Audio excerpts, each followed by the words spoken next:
ભાવનગરના ઘોઘા પોલીસ મથકના head constable Digvijaysinh ગોહિલની આત્મહત્યા કેસમાં 8 દિવસ બાદ પીએસઆઈબી કે ગોસ્વામી વિરુદ્ધ બીએનએસ કલમ 108 હેઠળ ફરિયાદ નોંધાઈ। પરિવારનો આરોપ છે કે પીએસઆઈના ત્રાસના કારણે આત્મહત્યા કરાઈ હતી।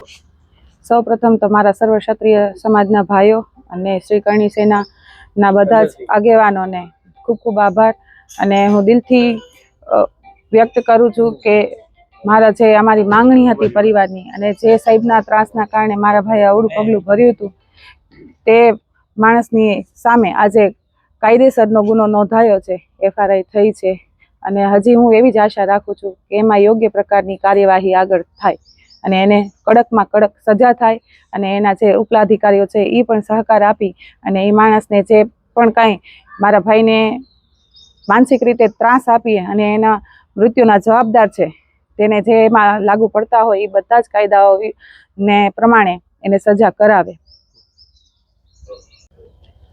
ધર્મવીરસિંહ ગોહિલ શ્રી ગોહિલવાળા રાજપૂત સમાજમાં ઉપપ્રમુખની જવાબદારીમાં છું। ભાઈ કૃષ્ણદેવસિંહ સરવૈયા છે, કરણી સેનામાં પ્રમુખ છે। અશ્વિનભાઈ લાપાડિયા કરણી સેનાના પ્રમુખ છે।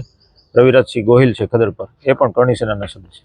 અમે બધા આજે અહીંયા પરિવારને સાંત્વના આપવા માટે અને જે મુદ્દો હતો કે જે દોષિત પીએસઆઈ છે ગોસ્વામી એની વિરુદ્ધમાં ગુનો દાખલ થાય, એફઆઈઆર નોંધાય, એ બદલ માટે પ્રયત્ન કરનાર સમાજના સૌ આગેવાનો અહીંયા આવ્યા હતા। કારણ કે કાલે રાત્રે એમની ઉપર એફઆઈઆર દાખલ થઈ ગઈ છે, એટલે એ માટે અમે આજે પરિવારને અહીંયા મળવા આવ્યા હતા। ફરિયાદમાં કેવા પ્રકારનો ઉલ્લેખ કરવામાં આવ્યો છે?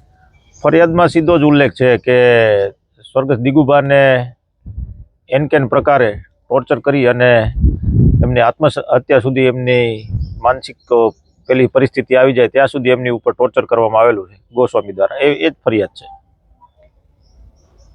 આ સાથે અમે આપ સૌ પ્રેસ મીડિયાના મિત્રોનો ખૂબ ખૂબ આભાર માનીએ છીએ। કારણ કે જે પારદર્શક વાત હતી, જે તટસ્થ વાત હતી, એ લોકો સમક્ષ લાવવામાં આપ મીડિયાવાળાએ બધા જ ભાઈઓએ અમને ખૂબ મદદરૂપ થયા છો, પરિવારને ખૂબ મદદરૂપ થયા છો।